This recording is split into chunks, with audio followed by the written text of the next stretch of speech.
Hello friends, நாம் தற்கால தமிழ்நாட்டு வரலாறு புக்கு தான் பார்த்துட்ருக்கோம். ஒவ்வொரு முதலமைச்சர்களை பற்றியுமே நம்ம இப்போ பார்த்துட்டு வந்துட்ருக்கோம். ஓகேவா? அந்த வகையில் பார்த்தீங்க அப்படின்னா நம்ம ராஜாஜியை பார்த்துருக்கோம். ஓகேவா? ஸ்ரீ ராஜகோபாலாச்சாரியார் பார்த்துருக்கோம். 1937லேருந்து 1939 வரைக்கும் பார்த்தீங்கன்னா அவர் சிஎம்மாக இருந்திருப்பார். அதை நம்ம பார்த்தாச்சு. அடுத்து பார்த்தீங்க அப்படின்னா 1946லேருந்து 1947 வரைக்கும் பார்த்தீங்கன்னா பிரகாசம் பார்த்தீங்கன்னா முதலமைச்சராக இருந்திருப்பார். அவரை பற்றியும் நம்ம பார்த்தீங்கன்னா பார்த்தாச்சு. அதுக்கப்புறம் 1947லேருந்து 1949 வரைக்கும் பார்த்தீங்க அப்படின்னா நம்ம ஓமந்தூரார் ராமசாமி ரெட்டியார் இருந்திருப்பார். அவரை பற்றியும் நம்ம பார்த்துட்டோம். இப்போ அடுத்து பார்த்தீங்க அப்படின்னா பிஎஸ் குமாரசாமி ராஜா. ஓகேவா? இப்போ நம்ம இவரை பற்றி தான் பார்க்க போகிறோம். பாருங்கள், பிஎஸ் குமாரசாமி ராஜா பார்த்தீங்கன்னா 1949லேருந்து 1952 வரைக்கும் பார்த்தீங்கன்னா அவர் தான் நம்ம தமிழ்நாட்டோட சிஎம்மாக இருந்திருப்பார். ஓகேவா? பாருங்கள், அவரோட வாழ்க்கை குறிப்பு, அவரோட எப்படி முதலமைச்சர் ஆனார், அவரோட சாதனைகள், அப்போ இருந்த எதிர்கட்சிங்க யார் யார் எதிர்கட்சிங்க இருந்திருக்கிறாங்க, அது எல்லாத்தையும் பார்த்திங்கன்னா நம்ம இந்த வீடியோவில் பார்க்க போகிறோம். ஓகேவா? சரி, பாருங்கள்,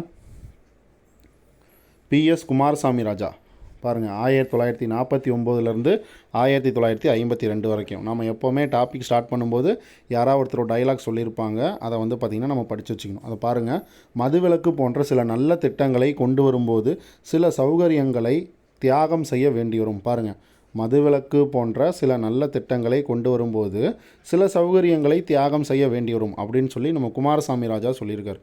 ஓகேவா? பிஎஸ் குமாரசாமி ராஜா சொல்லியிருக்காரு. அடுத்து பாருங்கள், அவரோட வாழ்க்கை குறிப்பு. ஓகேவா? அவரோட வாழ்க்கை குறிப்பு பாருங்கள், 1898லேருந்து 1957 வரைக்கும் அவரோட காலகட்டம். குமாரசாமி ராஜா 1898 ஜூலை மாதம் 8ஆம் தேதி பூசப்பாடி, ஓகேவா, பூசப்பாடியில் இருக்கிற சஞ்சீவி ராஜாவுக்கும் முத்தம்மாளுக்கும் ராமநாதபுரம் மாவட்டம் ராஜபாளையத்தில் பிறந்தார். பாருங்கள், ராமநாதபுரம் மாவட்டம் ராஜபாளையத்தில் அவர் பிறந்திருக்கார். ஓகேவா? பூசப்பாடி சஞ்சீவி ராஜாவுக்கும், பாருங்கள், பூசப்பாடி சஞ்சீவி ராஜாவுக்கும் முத்தம்மாளுக்கும் ராமநாதபுரம் மாவட்டத்தை சேர்ந்த ராஜபாளையத்தில் பிறந்திருக்கிறார். ஓகேவா? பாருங்கள், இது ஆக்சுவலாக பார்த்தீங்க அப்படின்னா இவங்க அப்பாவோட ஊர். ஓகேவா? பூசப்பாடி சஞ்சீவி ராஜான்றது அவங்க அப்பா பேர். முத்தம்மாள் அப்படின்றது பார்த்திங்க அப்படின்னா அவங்க அம்மா பேர். ஓகேவா? இவர் எங்கே பிறந்திருக்காருன்னா ராஜபாளையத்தில் பிறந்திருக்கிறார். ஓகேவா? ராஜபாளையத்தில் பிறந்திருக்கிறாரு.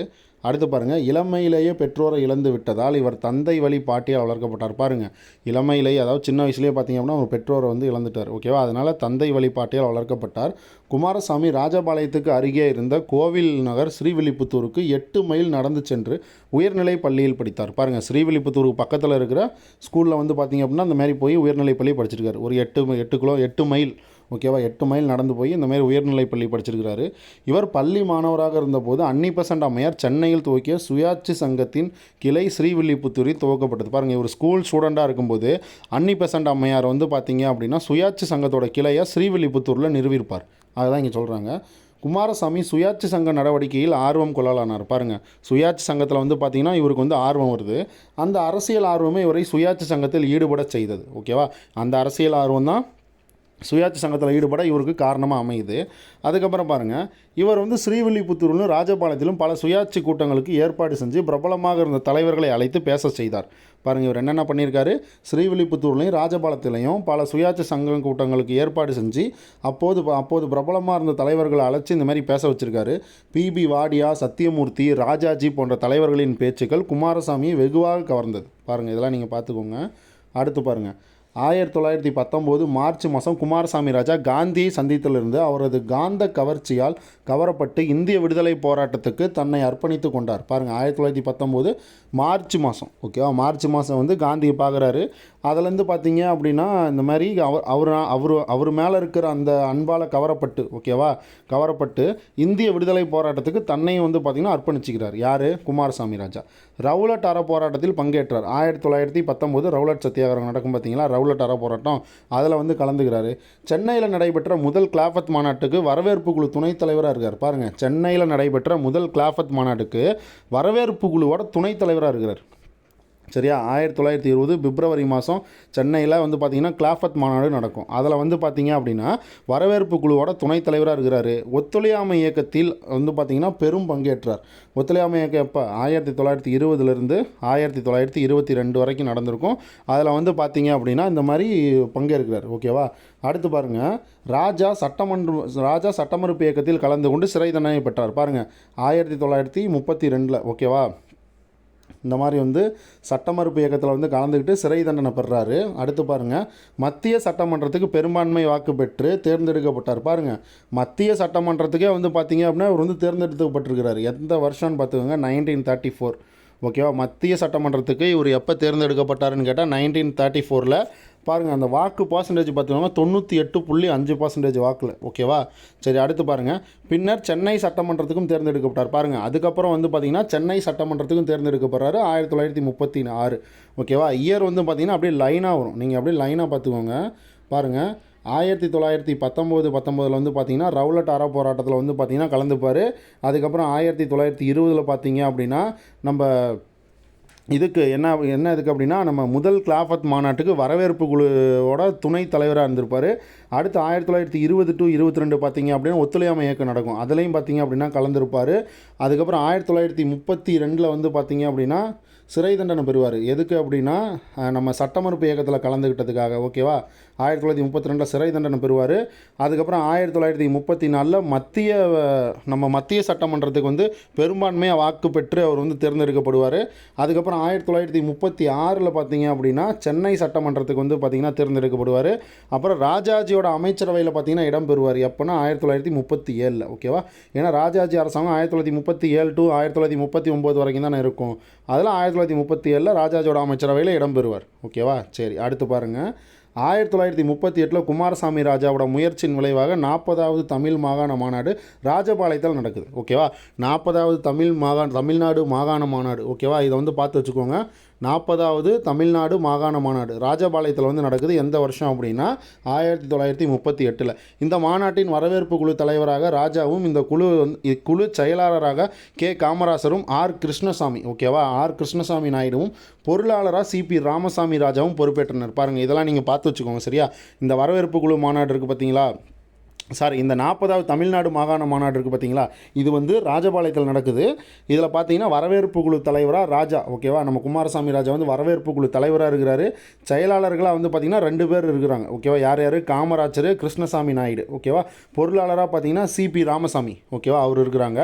ஓபி ராமசாமி ரெட்டியார் இந்த மாநாட்டுக்கு தலைமை தாங்கினார். பாருங்கள், மாநாட்டுக்கே தலைமை தாங்கினது யார் அப்படின்னா நம்ம ஓமந்தூரார் பி ராமசாமி. ஓகேவா? ஓபி ராமசாமி வந்து பார்த்திங்கன்னா இந்த மாநாட்டுக்கு தலைமை தாங்குறார். ஓகேவா? சரி, அடுத்து பாருங்கள், ராஜாஜியும் பிற அமைச்சர்களும் இந்த மாநாட்டில் கலந்து கொண்டனர். பாருங்கள், ராஜாஜியும் மற்ற அமைச்சர்களும் இந்த மாநாட்டில் கலந்துக்கிறாங்க. இந்த மாநாடு ராஜபாளையம் குமாரசாமி ராஜாவின் நாட்டுப்பற்றுக்கு அடையாளமாக திகழ்ந்தது. பார்த்துக்கோங்க, இந்த தமிழ்நாடு மாகாண மாநாடு இருக்குது பார்த்தீங்களா, 1938 ராஜபாளையத்தில் நடந்தது. இது வந்து பார்த்திங்க அப்படின்னா நம்ம குமாரசாமி ராஜாவோட நாட்டுப்பற்றுக்கு அடையாளமாக இருக்குதான். ஓகேவா? சரி, அடுத்து பாருங்கள், குமாரசாமி ராஜா தனிநபர் அறப்போராட்டத்தில் பாருங்கள், தனிநபர் அறப்போராட்டத்தில் பங்கேற்று சிறை தண்டனை பெற்றார் 1940. உங்களுக்கே தெரியும், 1940 தான் தனிநபர் சத்தியாகிரகம் நடந்திருக்கும். நம்ம நிறைய டைம் ஆல்ரெடி சொல்லிட்டோம். அடுத்து பாருங்கள், 9 மாத சிறை தண்டனை முடிந்து திரும்பிய ராஜா தெற்கு ராமநாதபுரம் மன்றத்தின் தலைவராக தேர்ந்தெடுக்கப்பட்டார். பாருங்கள், தெற்கு ராமநாதபுரம் மாவட்ட மன்ற தலைவர், அதை பார்த்து வச்சுக்கோங்க. ஓகேவா?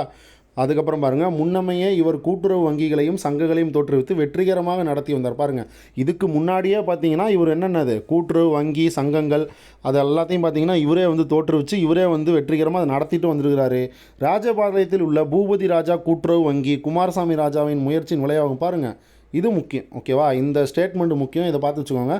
பூபதி ராஜா கூட்டுறவு வங்கி இதை வந்து யார் வந்து தொடங்கினாங்க அப்படின்னா நம்ம ராஜபாளையத்தில் இருக்கக்கூடிய நம்ம இவர் தான். ஓகேவா? நம்ம குமாரசாமி ராஜா தான் வந்து பார்த்திங்கன்னா தொடங்கியிருப்பார் போல். இங்கே பார்த்துக்கோங்க, ராஜபாளையத்தில் உள்ள பூபதி ராஜா கூட்டுறவு வங்கி குமாரசாமி ராஜாவின் முயற்சியின் விளைவாகவும் போட்டிருக்கு. அதை பார்த்து வச்சுக்கோங்க. அடுத்து பாருங்கள், அதே போன்று ராஜா உள்ளாட்சி நிறுவனங்களின் பெருமைக்குரிய பங்கேற்றிருந்தார். பாருங்கள், உள்ளாட்சி நிறுவனங்களில் இவர் வந்து பங்கேற்கிறார். ஓகேவா? அடுத்து பாருங்கள், குமாரசாமி ராஜா 1944 ஏப்ரல் மாதம் நடைபெற்ற சட்டப்பேரவைத் தேர்தலில் ஸ்ரீவில்லிபுத்தூர் தொகுதியிலிருந்து போட்டியின்றி தேர்ந்தெடுக்கப்பட்டார். பாருங்கள், போட்டியே இல்லாமல் இவரும் தேர்ந்தெடுக்கப்படுறாரு. பிரகாசம் அமைச்சரவையில் விவசாயம் பொதுப்பணி கூட்டுறவு அமைச்சராக பணியாற்றினார். பிரகாசம் அமைச்சரவை 1946 பிரகாசம் அமைச்சரவை அமைப்பார் இல்லை, அதில் பார்த்தீங்க அப்படின்னா நம்ம குமாரசாமி ராஜா வந்து விவசாயம் பொதுப்பணி கூட்டுறவு அமைச்சராக வந்து பார்த்திங்கன்னா பணியாற்றிருக்கிறாரு. இந்தியா வந்து விடுதலை பெற்ற பின்னர் சென்னை மாகாண முதலமைச்சரானார். பாருங்கள், இந்தியா விடுதலை பெற்ற பின்னர் சென்னை மாகாணத்தோட முதலமைச்சராக யார் ஆகிருக்கிறாங்க அப்படின்னா நம்ம இவர் தான். ஓகேவா, யார்? நம்ம குமாரசாமி ராஜா. அடுத்து பாருங்கள், அதன் பின் ஒரிசாவின் ஆளுநர் ஆனார். பாருங்கள், ஒரிசாவோட ஆளுநர் ஆகிட்டார். ஓகேவா, 1954 டு 1956 இந்த ரெண்டுத்துக்கும் பார்த்திங்கன்னா வித்தியாசம் இருக்குது. நான் எந்த பாயிண்ட்டுக்கு அப்படின்னா சென்னை மாகாணம், அதாவது இந்தியா விடுதலை பெற்ற பின்னர் சென்னை மாகாண முதலமைச்சர் ஆனார். நீங்கள் கொடுத்துருக்கு பார்த்தீங்களா, 1949 டு 52. அதாவது இதை நம்ம எப்படி புரிஞ்சுக்கணுன்னா, இந்தியா விடுதலை பெறப்போ யார் இருந்தாங்க அப்படின்னா நம்ம ஓமந்தூர் ராமசாமி இருந்திருப்பார். சரியா, எப்போ? 1947 மார்ச் மாதமே வந்து பார்த்திங்க அப்படின்னா நம்ம ஓமந்தூர் ராமசாமி வந்து அரசாங்கம் அமைச்சிருவார். ஓகேவா, 1947, 48, 49 இந்த வருஷம்லாம் பார்த்தீங்க அப்படின்னா ஓமந்தூர் ராமசாமி தான் இருந்திருப்பார். அப்போ சுதந்திரம் வந்து வாங்கும்போது யார் இருந்தாங்க அப்படின்னு சொல்லி நம்ம கேட்டாங்க அப்படின்னா நம்ம ஓமந்தூர் ராமசாமி தான் நம்ம போடணும். ஓகேவா, இந்தியா சுதந்திரம் வாங்கும்போது யார் வந்து சிஎம்மாக இருந்தாங்க தமிழ்நாட்டில் சென்னை மாகாணத்தில்னு கேட்டாங்கன்னா நம்ம ஓமந்தூர ராமசாமி தான் போடணும். இங்கே பாருங்கள், இதில் இந்தியா விடுதலை பெற்ற பின்னர் சென்னை மாகாண முதலமைச்சர் ஆனார் அப்படின்னு சொல்லி அதில் ஃபஸ்ட்டு யாருன்னா இவர் தான். ஓகேவா, அதாவது விடுதலை அடைஞ்சதுக்கப்புறம் தேர்தல் எலெக்ஷன் நடந்திருக்கு பார்த்தீங்களா. ஓகேவா, அந்த எலெக்ஷனில் யார் வந்து ஃபஸ்ட்டு ஜெயிச்சு முதலமைச்சர் ஆனாங்க அந்த மாதிரி கொஸ்டின் கேட்டால் தான் நம்ம வந்து நம்ம குமாரசாமி ராஜாவை போடணும். அதுதான் இதுக்கு மீனிங். ஓகேவா, சரி பாருங்கள். அதுக்கப்புறம் பார்த்தீங்கன்னா ஒரிசாவோட ஆளுநர் ஆகிட்டார். 1954 1956 வரைக்கும் ஒரிசாவோட ஆளுநர். குமாரசாமி ராஜாவின் வாழ்க்கை தேச பணிக்காக அர்ப்பணிக்கப்பட்டது. மக்கள் நலனே தன்னலன் என்று வாழ்ந்த பெருந்தகை வந்து அவர். இவரது சொத்தின் பெரும்பகுதியை பொதுமக்களுக்கு சேவைக்காகவே செலவிட்டார். பாருங்கள், இவரோட சொத்தோட பெரும்பகுதியை பொதுமக்கள் சேவைக்கே வந்து பார்த்திங்கன்னா செலவிட்டிருக்காரு. ராஜபாளையத்தில் உள்ள காந்தி கலைமன்றம் குமாரசாமி ராஜாவின் பயன் கருதோ தேச பணிக்கான நினைவு சின்னமாக விளங்கியது. பாருங்கள், இவரோட காந்தி கலைமன்றம்னு ஒன்று இருக்குது. ஓகேவா, இது வந்து பார்த்திங்கன்னா தேச பணிக்கான நினைவு சின்னமாக விளங்குது அப்படின்னு சொல்லி சொல்கிறாங்க. ஓகேவா, ராஜபாளையத்தில் இருக்கக்கூடிய காந்தி கலைமன்றம், இதை ஞாபகம் வச்சுக்கோங்க. காந்தி கலைமன்றம் எங்கே இருக்குன்னா ராஜபாளையத்தில் ஒன்று இருக்குது. ஓகேவா, அதை பார்த்துக்கோங்க. அடுத்தது, ஓயாது உழைத்த இந்த தேசாபிமானி 1957 மார்ச் 5. ஓகேவா, மார்ச் மாதம் 5 வந்து பார்த்திங்க அப்படின்னா டெத் ஆகிடுறார். ஓகேவா, இயற்கை எய்தினா. சரி, அடுத்து பாருங்கள், முதலமைச்சர்லாம் இந்த கோஷ்டி போட்டிலாம் நம்ம ஆல்ரெடி பார்த்தீங்கன்னா ஓமந்தூர் ராமசாமி இருக்கும்போதே பார்த்தோம். நிறைய கோஷ்டிலாம் இருக்கும். பாருங்கள், பூசப்பாடி சஞ்சீவி குமாரசாமி ராஜா 1949 ஏப்ரல் 6 சென்னை மாகாண முதலமைச்சராக பொறுப்பேற்றார். பாருங்கள், பூசப்பாடி சஞ்சீவி குமாரசாமி ராஜா பேர் பார்த்துக்கோங்க. ஓகேவா, ஃபுல் நேம் பார்த்துக்கோங்க. பூசப்பாடி சஞ்சீவி குமாரசாமி ராஜா 1949 ஏப்ரல் 6 சென்னை மாகாண முதலமைச்சராக பொறுப்பேற்கிறாரு. ராஜா முதலமைச்சர் ஆனபோது தமிழ்நாடு காங்கிரஸ் கோஷ்டி பூசலின் கோட்டையாகவே இருந்தது. பாருங்கள், நம்ம குமாரசாமி ராஜா வந்து முதலமைச்சரானப்போ பார்த்திங்கன்னா தமிழ்நாடு வந்து காங்கிரஸ் கோஷ்டி பூசலோட கோட்டையாக இருக்குது அப்படின்னு இருக்காங்க. பிரகாசம் கோஷ்டியிலும் காமராஜர் கோஷ்டியிலும் இடையே பல போட்டி பலமாக இருந்தது. பாருங்கள், ஏன்னா வந்து நம்ம ஆல்ரெடி பார்த்தோம், பிரகாசமும் தனியாக ஒரு கோஷ்டியோடு இருப்பார், நம்ம காமராஜரும் தனியாக ஒரு கோஷ்டி இருக்கும். ஒரு சிலர் பார்த்திங்கன்னா காமராஜருக்கு சப்போர்ட் பண்ணுவாங்க, ஒரு சிலர் பார்த்திங்கன்னா பிரகாசத்துக்கு சப்போர்ட் பண்ணுவாங்க. ஸோ ரெண்டு பேருமே பார்த்திங்கன்னா அங்கே வெயிட்டேஜாக இருந்திருக்காங்க. ஓமந்தூரா ராமசாமி ரெட்டியாருக்கு பின் யார் சென்னை சட்டப்பேரவை தலைவராவது என்பதில் இழுப்பறி இருந்ததுன்னு கொடுத்துருக்கான். பாருங்கள், ராஜாஜி, பிரகாசம், சுப்புராயன் ஆகியோர் குமாரசாமி ராஜா சட்டப்பேரவை காங்கிரஸ் தலைவராக விரும்பவில்லை. பாருங்கள், இந்த ராஜாஜி, இந்த பிரகாசம், இந்த சுப்புராயன், இவங்க 3 பேர் இருக்காங்கல்ல, அவங்க வந்து குமாரசாமி ராஜா வந்து சட்டப்பேரவை காங்கிரஸ் தலைவராக இவங்களுக்கு வந்து பிடிக்கல. யார் ராஜாஜிக்கு, பிரகாசத்துக்கு, சுப்புராயனுக்கு. ஓகேவா, எனினும் ராஜா வந்து காமராஜரின் ஆதரவோடு காங்கிரஸ் தலைவராக தேர்ந்தெடுக்கப்பட்டு தமிழ்நாட்டின் முதலமைச்சரான. பாருங்கள், நம்ம குமாரசாமி ராஜா வந்து யார் வந்து பார்த்திங்க அப்படின்னா குமாரசாமி ராஜாவுக்கு சப்போர்ட் பண்ணியிருக்காங்கன்னா நம்ம காமராஜர் தான். சரியா, காமராஜரின் ஆதரவோடு காங்கிரஸ் தலைவராக தேர்ந்தெடுக்கப்பட்டு தமிழ்நாட்டின் முதலமைச்சரானார். ஓகேவா, பாருங்கள், அப்போ வந்து இவர் மட்டும்தான், நம்ம காமராஜர் மட்டும்தான் ஆதரவு கொடுத்துருக்காரு குமாரசாமி ராஜாவுக்கு. பாருங்கள், அமைச்சரவை.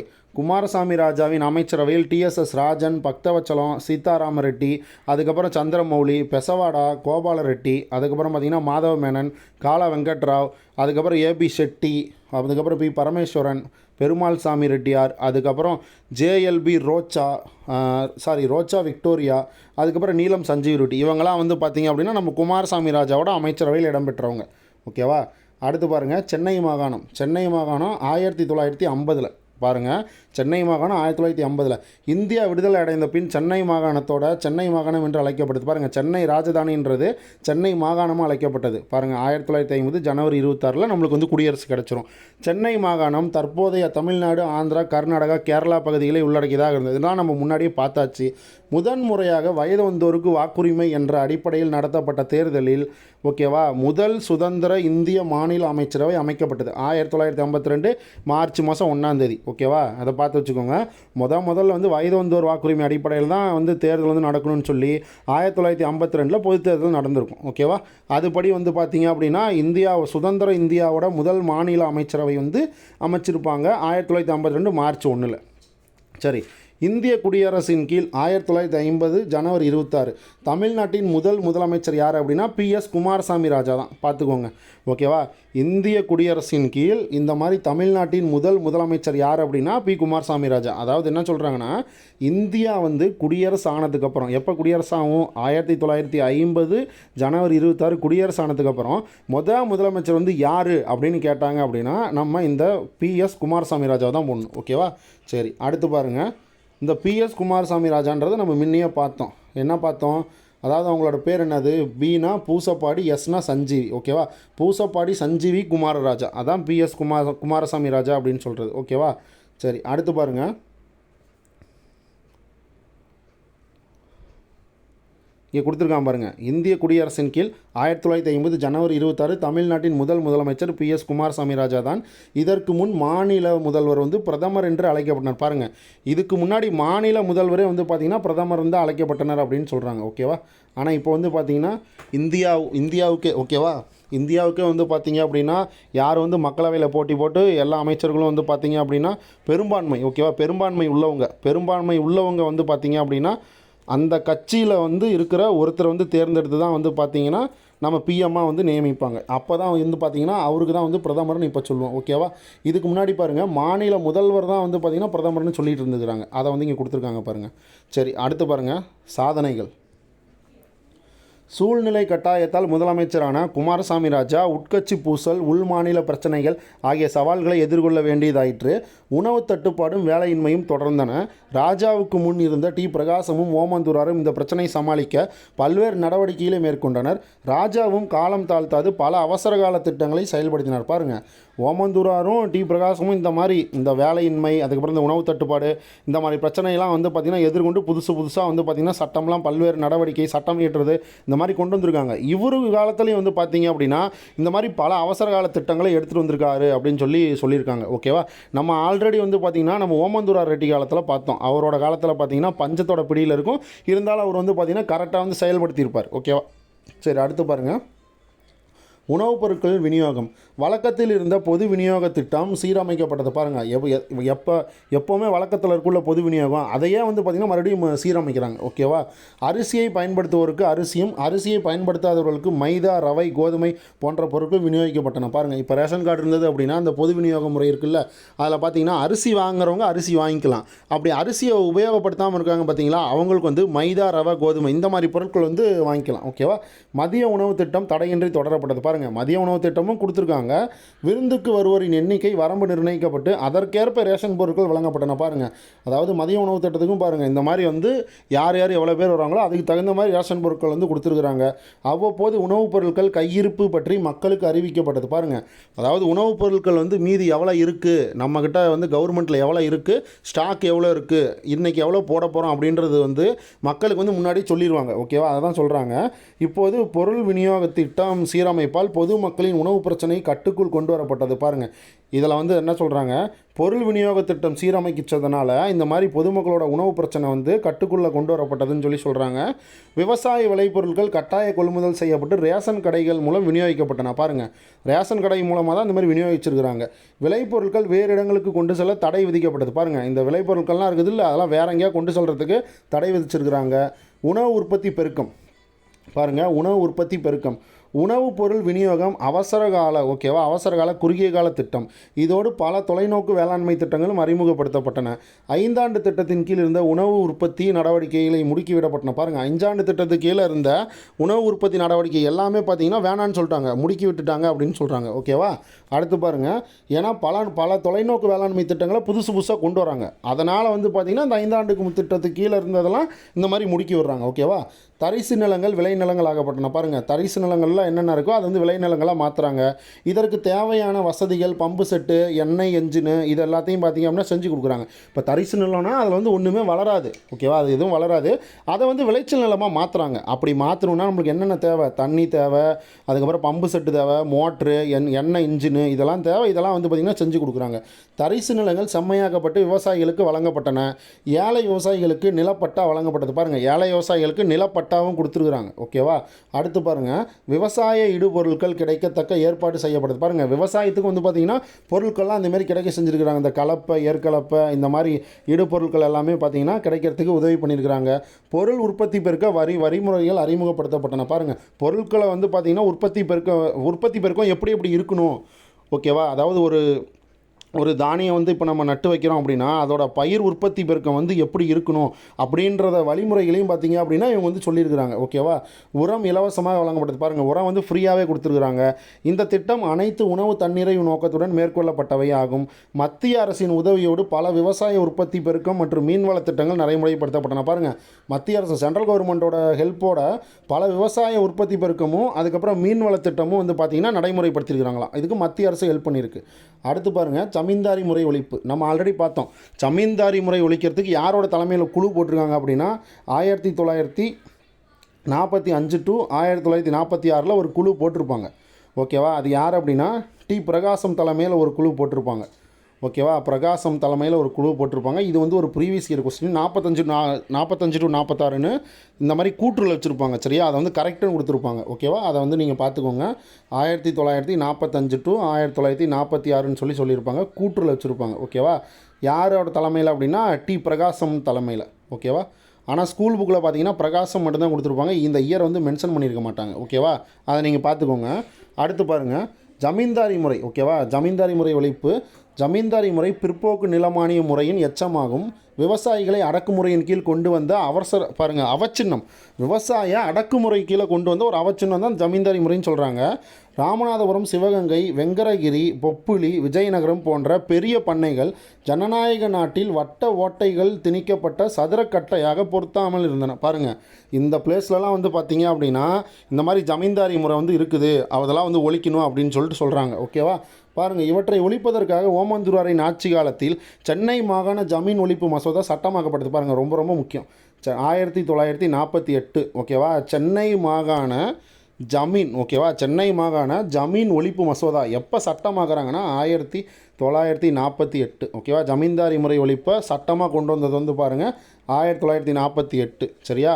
அடுத்து பாருங்கள், ஆனால் அந்த சட்டம் பல்வேறு காரணங்களால் செயல்படுத்தப்படாமல் இருந்தது. பாருங்கள், இந்த ஆக்டை கொண்டுட்டு வந்துட்டு இதை வந்து பல்வேறு காரணங்களால் இதை வந்து செயல்படுத்தாமே இது வந்து பெண்டிங்கில் வச்சுருக்கிறாங்க. ஓகேவா.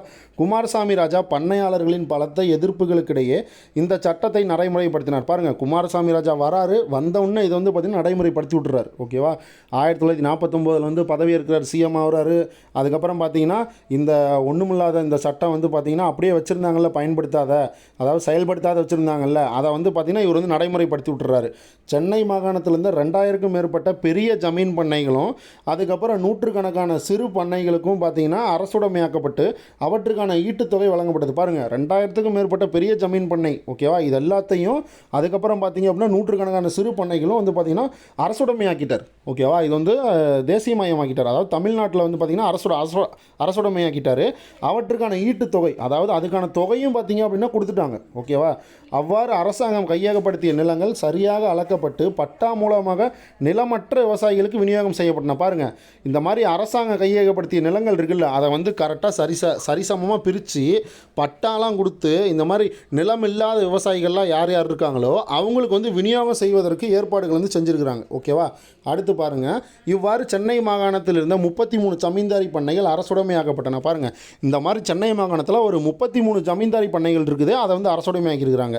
ஜமீன்தாரி ஒழிப்பு குமாரசாமி ராஜாவின் துணிகரமான ஓகேவா வரலாற்று சாதனைன்னு சொல்கிறாங்க. ஓகேவா, ஜமீன்தாரி முறை ஒழிப்பு வந்து குமாரசாமி ஆட்சியில் வந்து இந்த மாதிரி கரெக்டான ஒரு இது ஓகேவா, இது வந்து வரலாற்று சாதனை அப்படின்னு சொல்லி சொல்கிறாங்க. 1948 தான் வந்து பார்த்திங்கன்னா ஜமீன்தாரி ஒழிப்பு சட்டம் நம்ம பார்த்தோம். ஓகேவா, சரி, அதை செயல்படுத்தினது யார் அப்படின்னா நம்ம குமாரசாமி ராஜா. சரி, அடுத்து பாருங்கள், இனாம் கிராமங்கள். ஓகேவா, ஜமீன்தாரி முறையை ஒழித்தால் மட்டும் போதாது, அந்த முறையின் கீழ் ஜமீன்தாரர்களின் கட்டுப்பாட்டில் இருந்த பல்லாயிரக்கணக்கான இனாம் கிராமங்கள் அரசாங்கத்தின் கீழ் கொண்டு வரப்பட்டு விளை நிலம், தரிசு நிலம் என்று வகைப்படுத்தப்பட்டு முறையான பட்டாக்கள் மூலம் ஏழை விவசாயிகளுக்கு விநியோகிக்கப்பட வேண்டும். பாருங்கள் என்ன சொல்கிறாங்கன்னு. இப்போ ஜமீன்தாரி முறையை ஒழிச்சா மட்டும் போதாது. ஓகேவா, அந்த ஜமீன்தாரிகள் வந்து பார்த்திங்கன்னா அவங்களோட கட்டுப்பாட்டு கீழே நிறையா இனாம் கிராமங்களை வந்து வச்சுருக்கிறாங்க.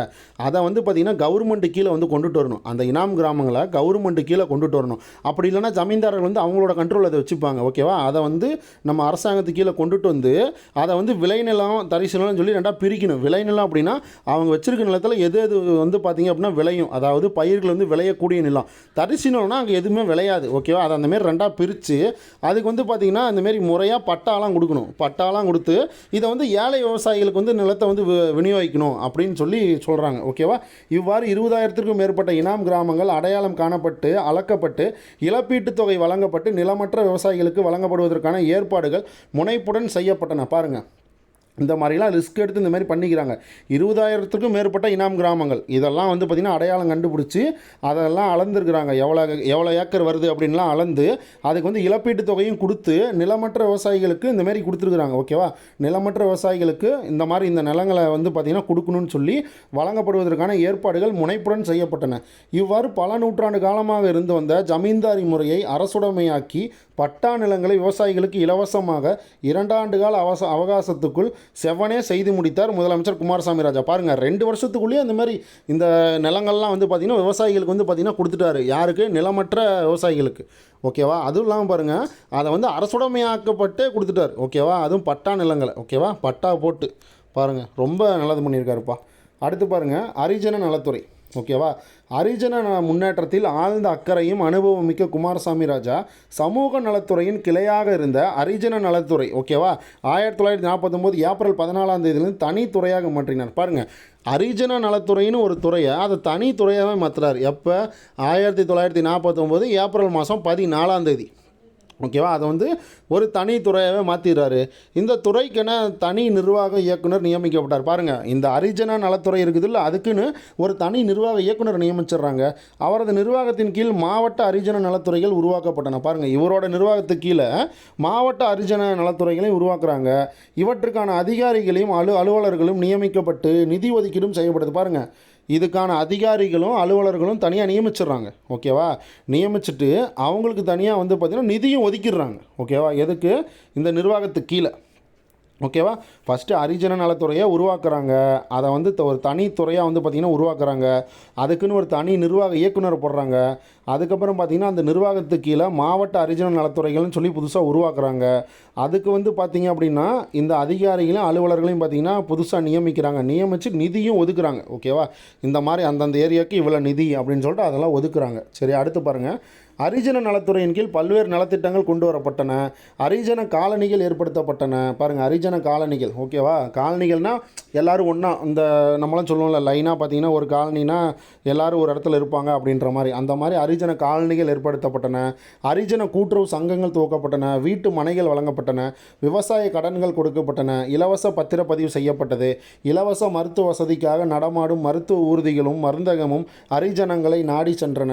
வீட்டு மனைகள் காலனி சட்ட குடிநீர் வசதிக்கு காலனி கட்டடம், அதுக்கப்புறம் குடிநீர் வசதிக்கு, அதுக்கப்புறம் குடிசை தொழில் துவக்கம், மருத்துவ செலவுக்கு அரசாங்க வரவு செலவு திட்டத்தில் நிதி ஒதுக்கப்படுது. பாருங்கள், அரசாங்க வரவு செலவு திட்டத்தில் நிதி எதுக்கு ஒதுக்கியிருக்காங்கன்னு பாருங்கள்.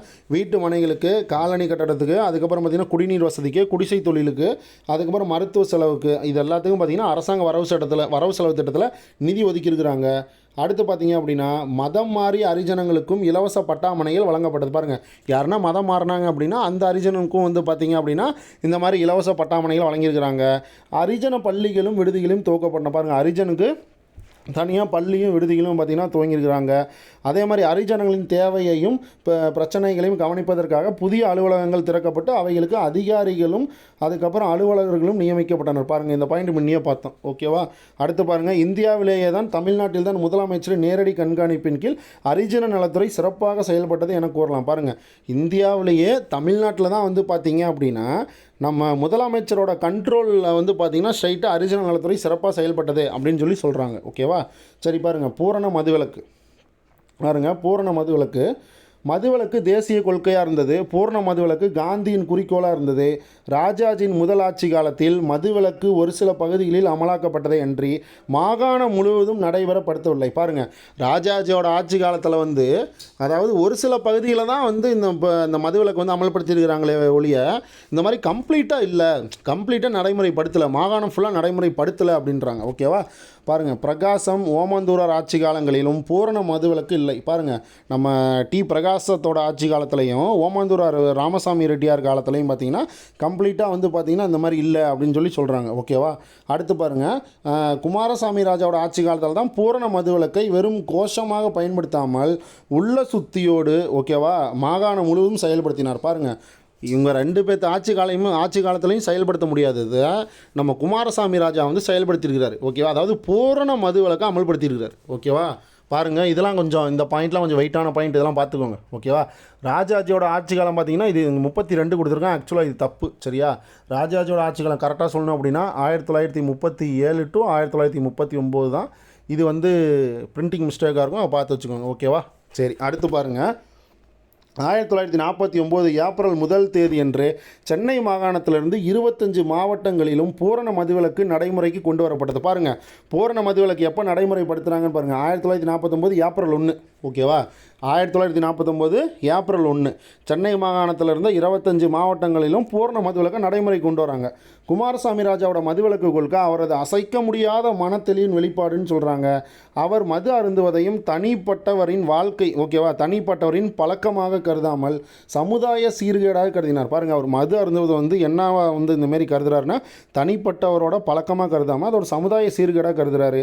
அதுவும் கரெக்டு தானே. அடுத்து பாருங்கள், இந்த சீர்கேட்டை ஒழிக்க அவர் எதையும் செய்ய தயாராக இருந்தார். பூரண மதுவிலக்கால் ஏற்பட்ட வருவாய் இழப்பை பற்றி அவர் கவலைப்படவில்லை. ஆனால் ராஜாஜி பார்த்திங்கன்னா கவலைப்பட்டிருப்பார். ஏன்னா மதுவிலக்கை வந்து பார்த்திங்கன்னா அமல்படுத்திட்டு அதுக்கு வந்து ஈக்குவலாக என்ன சொல்லியிருப்பார் அப்படின்னா இந்த மாதிரி வந்து விற்பனை வரையே கொண்டு வந்திருப்பார். ஆனால் இவர் பார்த்திங்கன்னா அந்த வருவாய் இழப்பை பற்றி கவலையே படலை. ஓகேவா? இது பற்றி எதிர்க்கட்சிகள் எதிர்ப்புக்கு அவர் செவிசாய்க்கவில்லை. பாருங்கள், இந்த பூரண மதுவிலக்கை பற்றி எதிர்க்கட்சிகள்லாம் வந்து கேட்குறாங்க. ஆனால் இருந்தாலும் இவர் காது கொடுத்து கேட்கல. ஓகேவா? மதுவிலக்கால் ஏற்படும் இழப்பை ஏழையின் சிரிப்புக்காக செய்யப்படும் அரசாங்க முதலீடாக கருதினார். ஓகேவா? அடுத்து பாருங்கள், மது பழக்கம் எனும் இச்சீர்கேடு, ஓகேவா, மது பழக்கம் எனும் இச்சீர்கேடு மக்களின் அன்றாட வாழ்க்கையை சீரழித்துள்ளது என கூறி மிகுந்த மன வருத்தம் அடைந்தார். பாருங்கள், மது பழக்கம் எனும் சீர்கேடு இந்த மக்களின் அன்றாட வாழ்க்கையை வந்து சீரழிச்சிருச்சு அப்படின்னு சொல்லி அவர் வந்து வருத்தப்படுறார். ஓகேவா? எனவே காந்தியின் பூரண மதுவிலக்கை கனவை நனவாக்கும் முயற்சியாக கருதி பூரண மதுவிலக்கு திட்டத்தை துணிந்து நடைமுறைப்படுத்தினார். யார்? PS குமாரசாமி ராஜா. ஓகேவா? சரி, அடுத்து பாருங்கள், முன்மாதிரி முதலமைச்சர். பூரண மதுவிலக்கு திட்டத்தின் கீழ் கல், சாராயம், மேல்நாட்டு மது வகைகளுக்கு தடை விதிக்கப்பட்டது. பாருங்கள், பூரண மதுவிலக்கு திட்டத்தில் என்னென்ன வந்து இந்த மாதிரி ரத்து பண்ணியிருக்காங்கன்னு பாருங்கள். இந்த மாதிரி கல், சாராயம், அதுக்கப்புறம் மேல்நாட்டு மது இது எல்லாத்துக்குமே பார்த்திங்கன்னா தடை வச்சுருக்கிறாங்க. இந்த தடையை கண்காணிக்கிறதுக்கு சிறப்பு அமலாக்க பிரிவும் மதுவிலக்கு பிரிவும் பார்த்திங்கன்னா ஸ்டார்ட் பண்ணியிருக்கிறாங்க. ஓகேவா? இந்த தடையை கண்காணிக்கிறதுக்கு சிறப்பு அமலாக்க பிரிவும் அதுக்கப்புறம் மதுவிலக்கு பிரிவும் இந்த மாதிரி ஸ்டார்ட் பண்ணியிருக்கிறாங்க. தடையை மீறுறவங்களுக்கு கடுமையான வந்து பார்த்திங்கன்னா தண்டிக்கப்பட்டனர். ஓகேவா? தடையை மீறுறவங்க கடுமையாக தண்டிக்கவும் பட்டிருக்கிறாங்க. அடுத்தது, பரம்பரையாக கல் இறக்கும் தொழிலில் ஈடுபட்டோருக்கு மாற்று தொழில்கள் துவங்குவதற்கான ஏற்பாடுகளும் செஞ்சன. பாருங்கள், இப்போ வந்து பரம்பரையாக கல் தொழில் செஞ்சிட்ருக்கிறாங்க அப்படின்னா அவங்க வந்து பார்த்திங்கன்னா மாற்று தொழில் செய்கிறதுக்கும் வந்து ஏற்பாடு செஞ்சுருக்கிறாங்க. ஓகேவா? அவங்களுக்கு கூட்டுறவு சங்கங்கள் மூலம் தேவையான நிதி செய்து தரப்பட்டது. பாருங்கள், அவங்களுக்கு வந்து இந்த மாதிரி கூட்டுறவு சங்கங்கள் மூலமாக வந்து தேவையான நிதியும் வந்து கொடுக்கணும் அப்படின்னு சொல்லி உதவி செஞ்சுருக்கிறாங்க. மதுவிலக்கு விழிப்புணர்வு பிரச்சாரம் செய்யப்பட்டது. மது அருந்துவதற்காக செலவிட்ட பணத்தை சேர்த்து வைப்பதற்காக சிறுசேமிப்பு திட்டங்கள்லாம் கொண்டு வந்திருக்கிறாங்க. குடிப்பழக்கத்துக்கு அடிமையானோர் புது வாழ்வு பெற மறுவாழ்வு திட்டங்கள் நடைமுறைப்படுத்தப்பட்டன. பாருங்கள், இந்த மாதிரிலாம் அப்பயே பண்ணியிருக்கிறாங்க. ஓகேவா? அவர்களுக்கு வேலைவாய்ப்பு திட்டங்களும் மேற்கொள்ளப்பட்டன. பாருங்கள், இந்த மாதிரி வந்து மறுவாழ்வு திட்டங்களும் கொடுக்குறாங்க, அவங்களுக்கு வந்து வேலைவாய்ப்பு திட்டமும் கொடுக்குறாங்க. ஓகேவா? இந்த மாதிரி குடிப்பழக்கத்துக்கு அடிமையானவங்க புது வாழ்வு பெறத்துக்காக அவங்களுக்கு வந்து பார்த்திங்கன்னா புதுசாக வந்து மறுவாழ்வு திட்டமும் வந்து கொண்டு வராங்க, அவங்களுக்கு வேலைவாய்ப்பு திட்டமும் கொண்டு வராங்க. ஓகேவா. உதட்டளவு உபச்சாரம் இல்லாமல் ஏழையின் மீது உண்மையான அன்பும் அக்கறையும் கொண்டவர்களால் மட்டுமே பூரண மதுவிலக்கு திட்டத்தை நிறைவேற்ற முடியும் என்பதற்கான எடுத்துக்காட்டாக முன்மாதிரியாக திகழ்ந்தவர் முதலமைச்சர் குமாரசாமி ராஜா அப்படின்னு சொல்லி கொடுத்துருக்காங்க. ஓகேவா. இதெல்லாம் வந்து பார்த்து வச்சுக்கோங்க. இதெல்லாம் வந்து மெயின்ஸில் வந்து எழுதலாம். ஓகேவா. சரி, அடுத்து பாருங்கள் கல்விக் கொள்கை. ஓகேவா. கல்விக் கொள்கை தேசிய கல்விக் கொள்கையே குமாரசாமி ராஜாவின் கல்விக் கொள்கையாக இருந்தது. எனினும் மும்மொழி திட்டத்தில் தக்க மாற்றம் செய்து செம்மையாக செயல்படுத்தினார். பாருங்கள், இந்த மும்மொழி திட்டத்தை வந்து கரெக்டாக வந்து பார்த்திங்கன்னா மாற்றம் செஞ்சு அதை வந்து கரெக்டாக செம்மையாக செயல்படுத்தினாருன்னு கொடுத்துருக்குறாங்க. அது என்னென்னு பார்க்கலாம். ஆங்கில மொழி 2ஆம் வகுப்பிலிருந்து கற்பிக்கப்பட்டது. முதல் மொழி தமிழாகவும் 3ஆம் மொழி இந்தியாகவும் இருந்தது. அனைத்து ஏழை குழந்தைகளுக்கும் அடிப்படை கல்வியும் அரிஜன குழந்தைகளுக்கு கட்டாய கல்வியும் அளிக்கப்பட்டது. பாருங்கள், ஏழை குழந்தையாக இருந்தால் அடிப்படை கல்வி கண்டிப்பாக வேணும். அரிஜன குழந்தைகளுக்கு கம்ப்ளீட்டாக அவங்க வந்து கல்வி வந்து கம்ப்ளீட்டாக கற்றுக்கணும் அப்படின்னு சொல்லிட்டு இந்தமாரி சொல்கிறாரு. முன்னாள் கல்வி அமைச்சர் அவினாசி லிங்கம் செட்டியாரால் அறிமுகப்படுத்தப்பட்ட முதியோர் கல்வி திட்டம் உத்வேகத்துடன் செயல்படுத்தப்பட்டது. பாருங்கள், முதியோர் கல்வி திட்டமும் வந்து பார்த்திங்கன்னா உத்வேகத்துடன் செயல்படுத்துகிறாங்க. இந்த முன்னாள் கல்வி அமைச்சர் அவினாசி லிங்கம் தான் வந்து பார்த்திங்கன்னா முதியோர் கல்வி திட்டத்தை வந்து செயல்படுத்தியிருப்பார். ஓகேவா. அதை வந்து பார்த்திங்க அப்படின்னா முதியோர் கல்வி திட்டம் உத்வேகத்துடன் இதை வந்து செயல்படுத்துகிறாரு யார், நம்ம குமாரசாமி ராஜா. கல்வி பிரச்சார கூட்டங்கள், அதுக்கப்புறம் கல்வி மாநாடுகள், ஆலோசனை கூட்டம் தொடர்ந்து வந்து பார்த்திங்கன்னா இதெல்லாம் நடத்துகிறாங்க. புதிய பள்ளிகள், கல்லூரிகள், தொழில் கல்வி நிலையங்கள், ஆசிரியர் பயிற்சி கூடங்கள் இதெல்லாம் பார்த்திங்கன்னா புதுசாக ஸ்டார்ட் பண்ணுறாங்க. அதுக்கப்புறம் கிராமத்துக்கு ஒரு பள்ளி. ஓகேவா. கிராமத்துக்கு ஒரு பள்ளி முறை என்பது முதலமைச்சரின் குறியாக இருந்து. பாருங்கள், கிராமத்துக்கு ஒரு பள்ளி இருக்கணும். ஓகேவா. அப்படின்றது நம்ம குமாரசாமி ராஜாவோட குறியாக இருந்தது. அரிஜனங்கள் மற்றும் பூர்வ குடிமக்களுக்கு உயர்கல்வி கூடங்களில் அதிக இடங்கள் கிடைப்பதற்கான முயற்சி மேற்கொள்ளப்படுது. பாருங்கள், அரிஜன்களுக்கும் அதுக்கப்புறம் பூர்வ குடிமக்களுக்கும் வந்து பார்த்திங்கன்னா உயர்கல்வி கூடங்களில் அதிகமாக இடம் கிடைக்கணும் அப்படின்னு சொல்லி அதுக்கு வந்து முயற்சியெல்லாம் மேற்கொண்டிருக்கிறாங்க. சுருக்கமாக சொல்லணும் அப்படின்னா குமாரசாமி ராஜாவோட ஆட்சி காலத்தில் பல கல்வி சீர்திருத்த முற்போக்கு திட்டங்கள் அறிமுகப்படுத்தப்பட்டது. எனினும் காமராஜரின் கட்டாயத்தின் பேரில் அவினாசிலிங்கம் செட்டியாருக்கு மீண்டும் கல்வி அமைச்சர் பொறுப்பு கொடுக்கப்படாமையால் கல்வி பணி பெரிதும் பாதிக்கப்பட்டதாக குறிப்பிட்டுள்ளார் சி. சுப்பிரமணியம். பாருங்கள், இவர் என்ன சொல்கிறார், இந்த சி. சுப்பிரமணியம் என்ன சொல்கிறார் அப்படின்னா காமராஜரோட கட்டாயத்தின் பேரில் தான் அவினாசிலிங்க செட்டியாருக்கு வந்து கல்வி அமைச்சர் பொறுப்பு கொடுக்கலையாமா. ஓகேவா. அதனால் பார்த்தீங்கன்னா கல்வி பணி வந்து பெரிதும் பாதிக்கப்பட்டதுன்னு சொல்லி சி. சுப்பிரமணியம் வந்து சொல்லியிருக்கிறார். ஓகேவா. ஏன்னா வந்து நமக்கு தெரியும், நம்ம அவினாசிலிங்கத்தை பற்றி தனியாக படிக்கும்போது பார்ப்போம். அவர் தான் தமிழ்நாட்டு நூலகவியலின் தந்தைன்னு சொல்லுவாங்க. ஓகேவா. கல்விக்கு வந்து அவ்வளோ இம்பார்ட்டன்ஸ் கொடுத்துருப்பார் அவர். ஓகேவா. சரி, அடுத்து பாருங்கள் கிராம வளர்ச்சி. பாருங்கள், கிராம வளர்ச்சியை மாநிலத்தின் உண்மையான வளர்ச்சி என்ற உண்மையை நன்கு அறிந்தவர் முதலமைச்சர் குமாரசாமி ராஜா. எனவே கிராமங்களின் பன்முக வளர்ச்சிக்கு முன்னுரிமை கொடுக்கப்பட்டது. பாருங்கள், கிராமங்களோட பன்முக வளர்ச்சிக்கு முன்னுரிமை கொடுத்துருக்குறாங்க. கிராம மக்களின் பொருளாதார சமூக கல்வி மேம்பாட்டிற்காக கிராம புனரமைப்பு திட்டம் வந்து அறிமுகப்படுத்தும். பாருங்கள், இதெல்லாம் கொஸ்டின் ஏரியா. கிராம புனரமைப்பு திட்டம் இதை வந்து யார் வந்து அறிமுகப்படுத்தியிருக்காங்க அப்படின்னா குமாரசாமி ராஜா. ஓகேவா. இந்த திட்டத்தின் பகுதியாக பிற்கா வளர்ச்சி மையங்களும் பயிற்சி கூடங்களும் துவங்கப்பட்டது. பாருங்கள், பிற்கா வளர்ச்சி மையமும் பயிற்சி கூடமும் துவங்கப்பட்டது யாரோட காலத்தில் அப்படின்னா நம்ம குமாரசாமி ராஜாவோட காலத்தில். அதை பார்த்து வச்சுக்கோங்க. மாதிரி கிராமங்கள் உருவாக்கப்பட்டன. கிராம கூட்டுறவு சங்கங்கள் துவங்கியிருக்கிறாங்க. கிராம கைத்தொழில்கள் ஊக்குவிக்கப்பட்டது. பாருங்கள், கைத்தொழில்களையும் பார்த்திங்கன்னா ஊக்குவிச்சிருக்கிறாங்க. ஓகேவா. இந்த மாதிரிலாம் பண்ணுங்க அப்படின்னு சொல்லி இந்த மாதிரி வந்து ஊக்கப்படுத்தியிருக்கிறாங்க. பஞ்சாயத்து கூட்டுறவு சங்கம், அதுக்கப்புறம் பள்ளிக்கூடம் ஆகிய மூன்றும் கிராம வளர்ச்சி திட்டத்தின் அடிப்படை அமைப்புலாம் இருந்திருக்கு. பாருங்கள், மொத்தம் இந்த 3 தான் வந்து பார்த்திங்கன்னா கிராம வளர்ச்சி திட்டத்தோட அடிப்படை அமைப்பாக இருந்துச்சு. என்னென்னா ஒன்று பஞ்சாயத்து, இன்னொன்று பார்த்திங்கன்னா கூட்டுறவு சங்கம், இன்னொன்று பள்ளிக்கூடம். ஓகேவா. இந்த 3 தான் கிராமத்தோட வளர்ச்சி திட்டத்துக்கு அடிப்படை அமைப்பாக இருந்துச்சு. ஓகேவா. சரி, அடுத்து பாருங்கள் ஆட்சித்துறை நீதித்துறை வந்து பிரிக்கிறாங்க. ஓகேவா. சட்டத்துறை, அதுக்கப்புறம் ஆட்சித்துறை, நீதித்துறை ஆகிய 3ம் அரசாங்கத்தின் முப்பெரும் அங்கங்களாகும். அதாவது சட்டம் இயற்றல், சட்டத்தை நடைமுறைப்படுத்துதல் இவ்விரண்டுக்கும் இடையே முரண்பாடு இருந்தால் அதை தீர்த்து நீதி வழங்கல் ஆகியவை அரசாங்க அமைப்பின் அடிப்படை பணிகளாம். இது கரெக்டு தான். இது வந்து நம்மளுக்கே தெரியும். ஓகேவா. பாருங்கள், சட்டத்துறை, ஆட்சித்துறை, நீதித்துறை இது 3 தான் அரசாங்கத்தோட முப்பெரும் அங்கம். அதாவது சட்டம் இயற்றுதல், சட்டத்தை நடைமுறைப்படுத்தல் இந்த 2க்கும் இடையே முரண்பாடு ஏதாவது ஏற்பட்டுச்சு அப்படின்னா அதை தீர்த்து நீதி வழங்குறது தான் ஆகியவை அரசாங்க அமைப்பின் அடிப்படை பணிகளாகவும் சொல்கிறாங்க. ஆனால் நடைமுறையில் நீதித்துறை ஆட்சித்துறையின் கட்டுப்பாட்டில் இருந்து வந்தது. பாருங்கள், நடைமுறையில் எப்படி இருக்குதுன்னா நீதித்துறையாக பார்த்தீங்கன்னா அரசாங்கத்தோட ஆட்சித்துறைக்கு கண்ட்ரோலில் தான் இருக்குது அப்படின்னு சொல்லி சொல்கிறாங்க. ஓகேவா. நீதித்துறைன்றது நீதி வந்து கரெக்டாக கொடுக்கணும். ஆனால் அதுவே ஆட்சியில் இருக்கிறவங்க பேச்சை கேட்டு ஆட்சிக்கு கீழே தான் இருக்குது அப்படின்னு சொல்லி சொல்கிறாங்க. ஓகேவா. சரி, அடுத்து பாருங்கள் இது அதிகார பங்கீட்டு முறைக்கு மாறுபட்டதாகும்னு சொல்கிறாங்க. உதாரணமாக குற்றம் இழைப்பவரும் குற்றத்துக்கு நீதி வழங்குபவரும் ஒருவராகவே இருக்க முடியுமா? எனவே 1949 அக்டோபர் 2ஆம் தேதி நீதித்துறை ஆட்சித்துறையிலிருந்து பிரிக்கப்பட்டது. பாருங்கள், நீதித்துறை வந்து பார்த்தீங்கன்னா ஆட்சித்துறையிலேருந்து பிரிச்சுட்டாங்க தனியாக. ஓகேவா? இப்போ வந்து நீதித்துறை கரெக்டாக நீதி கொடுத்தாகணும் இல்லை, ஆட்சித்துறையோட பேச்சை கேட்டு செயல்படணும்னு அவசியம் இல்லைல்ல. அதனால் 1949 அக்டோபர் மாதம் 2ஆம் தேதி நீதித்துறையை ஆட்சித்துறையிலேருந்து பிரிச்சுட்டாங்க. ஓகேவா? இந்த டேட்டை பார்த்துக்கோங்க. ஓகேவா? 1949 அக்டோபர் 2ஆம் தேதி தான் நீதித்துறையை வந்து ஆட்சித்துறையிலேருந்து பிரிச்சிருக்கிறாங்க. ஓகேவா? இந்த டேட் வந்து முக்கியம், இதை பார்த்து வச்சுக்கோங்க. காந்தி பிறந்தநாள் தான். ஓகேவா? 1949 காந்தி பிறந்தநாள் தான், ஞாபகம் வச்சுக்கோங்க. அதன்படி குற்றம் மற்றும் குற்றங்களை விசாரித்து நீதி வழங்குவதற்காக நீதிபதிகளை கொண்ட நீதிமன்றங்கள் தனி அதிகாரங்களோடு செயல்படும். பாருங்கள், நீதிமன்றத்துக்கு தனி அதிகாரம் கிடச்சிருச்சு. அதாவது ஆட்சியில் இருக்கவன் சொல்கிறது தான் கேட்கணும் அப்படின்னு அவசியம் கிடையாது. ஏன்னா இப்போ நீதித்துறை சுதந்திரமாக செயல்பட ஆரம்பிச்சிருச்சு. ஓகேவா? தனக்குன்னு நீதிபதிகளை கொண்ட நீதிமன்றங்கள் தனி அதிகாரங்களுடன் செயல்படலாயின. இதன் மூலம் நீதித்துறை அரசியல்வாதிகளின் கட்டுப்பாட்டிலிருந்து விடுவிக்கப்பட்டன. பாருங்கள், நீதித்துறை வந்து ஆட்சித்துறையில் இருக்கிற அரசியல்வாதிகளோட கண்ட்ரோலில் இல்லாமல் தனியாக விடுவிக்கப்பட்டுச்சு. அரசியல் அநீதியிலிருந்து காப்பாற்றப்பட்டனர். பாருங்கள், மக்கள்லாம் வந்து பார்த்திங்கன்னா அரசியல் அநீதியிலிருந்து காப்பாற்றிருக்கிறாங்க.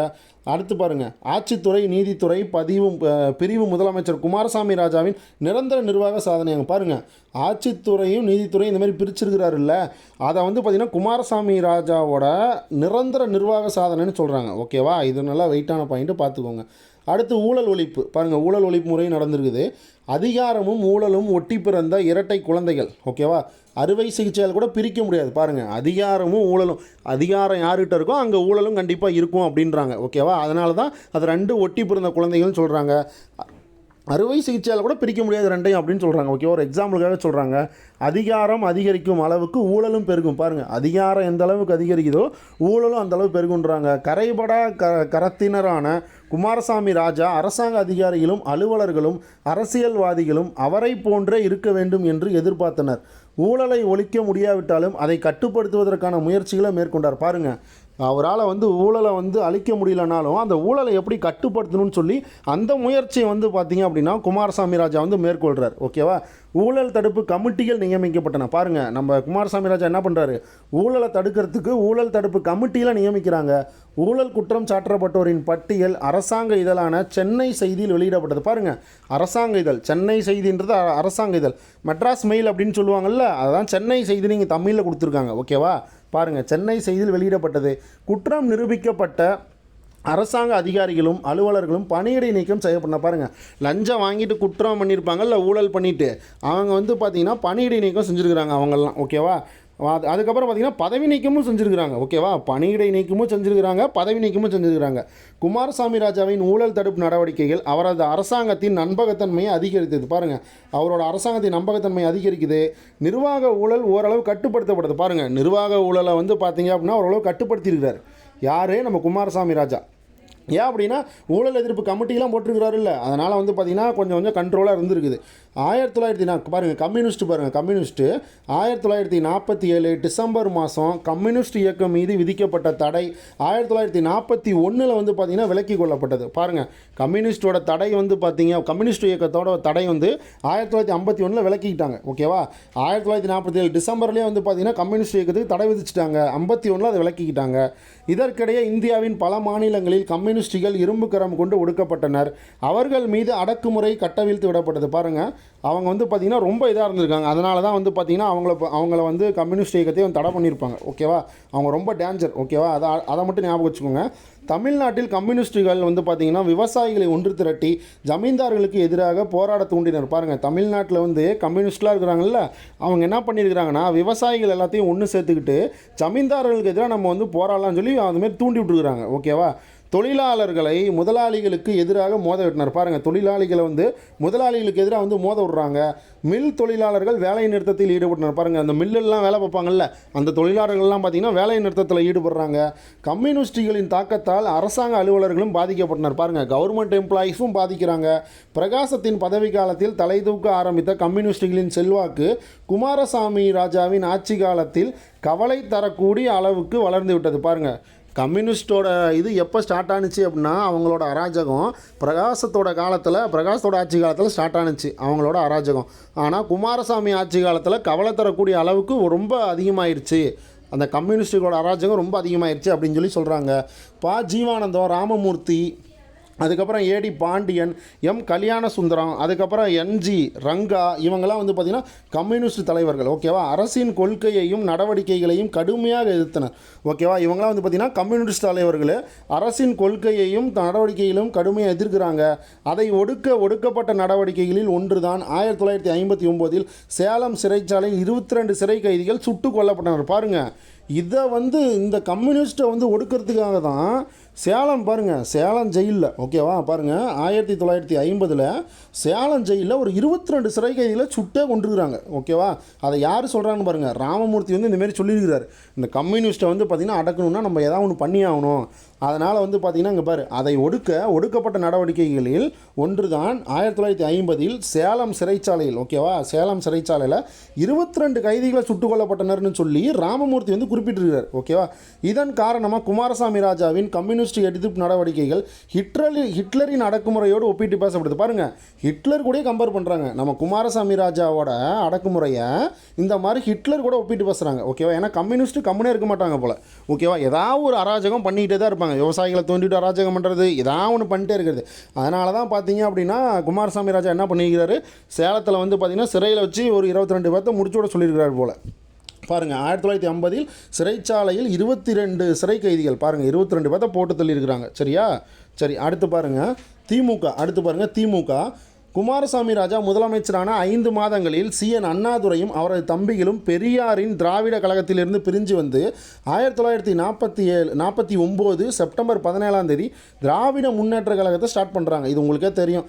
1944 திராவிடர் கழகம் இருக்கும், 1949 இந்த மாதிரி திராவிட முன்னேற்ற கழகம் இருக்கும், 1947 ஆகஸ்ட் 27, ஓகேவா, 1944 ஆகஸ்ட்டு 27 வந்து பார்த்தீங்க அப்படின்னா இந்த மாதிரி திராவிடர் கழகமாக இருக்கும். ஓகேவா, இதுவே 1949 செப்டம்பர் 17 வந்து பார்த்திங்கன்னா திராவிட முன்னேற்ற கழகமாக இருக்கும். சரியா, சரி, அடுத்து பாருங்கள்.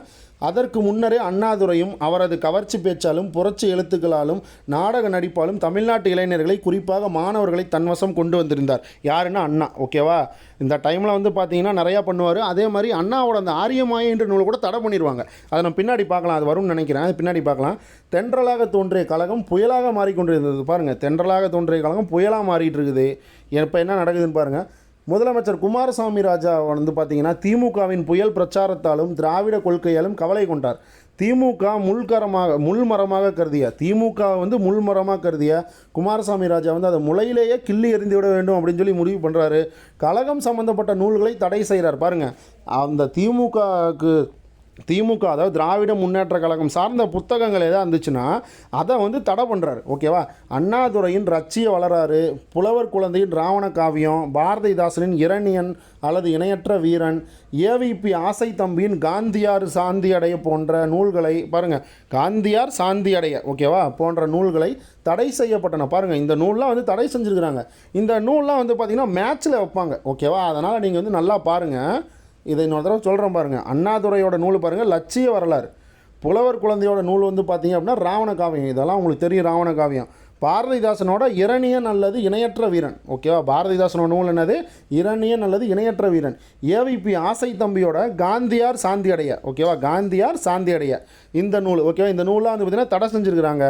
அதே மாதிரி பாருங்கள், அண்ணாதுரை 1943 எழுதிய ஆரியமாயையை 1950 தடை செய்கிறாங்க. ஓகேவா, நான் சொன்னேன்ல, ஆரியமாயைன்ற நூல் அண்ணா வந்து எழுதியிருப்பார். எப்போ, 1943 ஆரியமாயை அப்படின்ற ஒரு நூலை வந்து அண்ணா வந்து பார்த்திங்கன்னா எழுதியிருக்கிறாரு. அந்த நூலை 1950 தடை செஞ்சுருக்கிறாங்க. ஓகேவா, 1950 தடை செஞ்சுருக்கிறாங்க. பாருங்கள், போர்வாள், அதுக்கப்புறம் சர்வாதிகாரி, அதுக்கப்புறம் தூக்கு மேடை, இரத்த கண்ணீர், மகாத்மா தொண்டன், ஓகேவா, சீமாயனம் போன்ற நாடகங்களும் தடை செய்யப்பட்டன. பாருங்கள், இந்த நாடகங்கள் எல்லாத்தையும் பார்த்திங்கன்னா தடை செஞ்சுருக்கிறாங்க. இவை யாவும் கழகத்தை தூண்டக்கூடியவை. பாருங்கள், இது எல்லாத்தையும் பார்த்திங்கன்னா கழகத்தை தூண்டி விட்டுரும் அப்படின்னு சொல்லி தடை விதிக்கப்பட்டன. பார்த்தீங்களா, இந்த நூல்லாம் வந்து பார்த்திங்கன்னா கழகத்தை வந்து பார்த்திங்கன்னா தூண்டி விடும். அதனால் வந்து இதெல்லாம் தடை செஞ்சிடலாம்னு சொல்லி தடை செஞ்சுருக்கிறாங்க. ஆனால் திமுகவினர் இத்தடையை எழுத்து பேச்சு சுதந்திரத்திற்கு எதிராக தொடுக்கப்பட்ட போர் என்று பட்டி தொட்டியெல்லாம் முழக்கமிட்டனர். பாருங்கள், பேச்சு சுதந்திரத்திற்கும் எழுத்து சுதந்திரத்திற்கும் எதிராக வந்த போர் தான் இது அப்படின்னு சொல்லி பட்டி தொட்டியெல்லாம் இந்தமாரி முழக்கமிடுறாங்க. ஓகேவா, உருவாகி வந்த அரசியல் ஓகேவா. உருவாகி வந்த அரசியல் சூறாவளியை காங்கிரஸ் ஆட்சியினரால் சரியாக கணிக்க முடியவில்லை. பாருங்கள், காங்கிரஸால், அதாவது திமுக வந்து அங்கே சூறாவளி மாதிரி போயிட்டுருக்கு, அதை வந்து காங்கிரஸால் வந்து பார்த்திங்க அப்படின்னா ஒன்றுமே பண்ண முடியல. ஓகேவா, அதை தான் சொல்கிறாங்க. பாருங்கள், இந்த நூல்லாம் இன்னொரு தடவை பார்த்துக்கோங்க. ஓகேவா, இதை பார்த்துக்கோங்க. ஓகேவா. அண்ணாதுரையோட லட்சிய வரலாறு, புலவர் குழந்தையோட ராவணகாவியம், பாரதிதாசனோட இரணியன் அல்லது இணையற்ற வீரன், ஏவிபி ஆசை தம்பியோட காந்தியார் சாந்தியடைய, அதுக்கப்புறம் 1943 அண்ணா வந்து ஆரியமாயை அப்படின்ற நூலை எழுதியிருப்பார். அது எப்போ வந்து தடை பண்ணுவாங்கன்னா 1950. அதுக்கப்புறம் போர்வாள், சர்வாதிகாரி, தூக்குமடை, ரத்த கண்ணீர், மகாத்மா தொண்டன், சீமாயனம், இதெல்லாம் வந்து பார்த்திங்கன்னா இந்த நாடக நூலாம் தடை செஞ்சுருப்பாங்க. ஓகேவா. சரி, அடுத்து பாருங்கள். ஆரியமாயி எப்போ எழுதியிருப்பாருன்னு பார்த்தோம், 1943 பார்த்தோம். 35 வயசில் இருக்கும்போதே எழுதி வெளியிட்டுட்டார். ஓகேவா. ஆனால் அதை வந்து பார்த்திங்க அப்படின்னா 50 தான் வந்து பார்த்திங்கன்னா தடை பண்ணுறாங்க. ஓகேவா. ஆரியமாயை எழுதுனது 1943, அப்போ அவருக்கு 35 வயசு. ஓகேவா, அதை பார்த்துக்கோங்க. அதன் பின் அந்த புத்தகத்தின் பல பதிப்புகள் வெளியிடப்பட்டன. பாருங்கள், அதுக்கப்புறம் அந்த புத்தகத்தோட பல பதிப்புகள் வந்து வெளியிடுறாங்க. இந்த நூல் பார்த்திங்கன்னா வெளியான 7 ஆண்டுகளுக்கு பிறகு தடை செய்யப்பட்டது. பார்த்தீங்களா, இந்த நூல் வந்து வெளியானதுக்கப்புறம் 7 ஆண்டுகளுக்கு அப்புறம் பார்த்திங்கன்னா தடை செஞ்சது. நம்ம தான் பார்த்தோம் 1950 தடை செஞ்சுருவாங்கன்னு. மக்களுக்கு ஆச்சரியமாகவும் கழகத்தினருக்கு அதிர்ச்சியாகவும் இருந்தது. பாருங்கள், மக்களுக்கு ஆச்சரியமாக இருக்குது, ஆனால் அந்த கழகத்தில் இருக்கக்கூடியவங்களுக்கு அதிர்ச்சியாக இருக்குது. ஓகேவா. அது மட்டும் இல்லாமல் அண்ணாதுரை மீது வழக்கும் தொடரப்பட்டது. பாருங்கள், அண்ணா மேலே வழக்கையும் போட்டாங்க. ஓகேவா. அந்த புக்கை மட்டும் இது பண்ணது இல்லாமல், ஸ்டாப் பண்ணது, தடை செஞ்சது இல்லாமல் அண்ணா மேலே வழக்கும் போட்டாங்க. அந்த வழக்கோட முடிவு ஓகேவா 1950 செப்டம்பர் மாதம் 18. ஓகேவா. 1950 செப்டம்பர் மாதம் 18ஆம் தேதி ஆரியமாயை ஆசிரியர் அண்ணாதுரைக்கு 500 ரூபா அபராதமும் 6 மாதம் சிறை தண்டனையும் கொடுக்குறாங்க. பாருங்கள், நம்ம அண்ணாவை என்ன பண்ணிட்டாங்க, 500 ரூபா அபராதமும் 6 மாதம் வந்து பார்த்திங்கன்னா சிறை தண்டனையும் கொடுக்குறாங்க.